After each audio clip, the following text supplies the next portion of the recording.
In today's video, I'm going to teach you how to place a spot elevation in Revit. A spot elevation is a quick annotation that reads the vertical height of a specific point in your model and displays it with a marker and text. It's perfect for calling out the top of a slab, a finished floor, or the top of a wall so anyone reading your drawings can immediately understand heights. Start by opening the view where you want to show the elevation. This works in floor plans, sections, and elevations, so choose the view that best communicates the height you want to call out. In a plan, you'll typically tag floors, ramps, or site elements. In a section or elevation, you might point to the top of walls, parapets, or slabs. Make sure the element you want to reference is visible in the view and that your view scale and detail level are appropriate so the annotation will be clear and legible on your sheet. Next, go to the Annotate tab on the ribbon, then look for the Dimension panel and select Spot Elevation. This tool lives with the dimensioning tools because it's essentially reporting a measured height.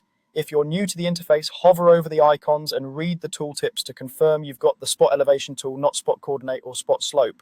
With the tool active, move your cursor over a valid surface or edge and click to sample the elevation.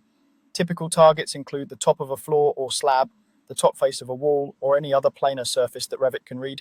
As you hover, Revit will highlight valid references, which helps confirm you're snapping to the right point. If the point doesn't highlight, ensure the element isn't hidden and that you're not trying to tag a non-planar or non-annotatable surface.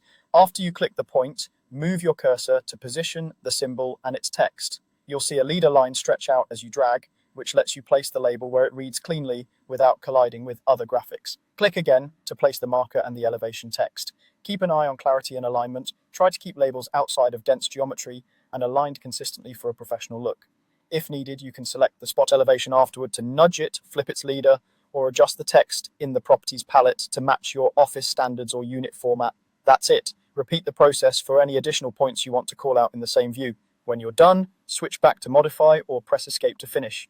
Clean, accurate spot elevations make your drawings easier to read and your intent unmistakably clear.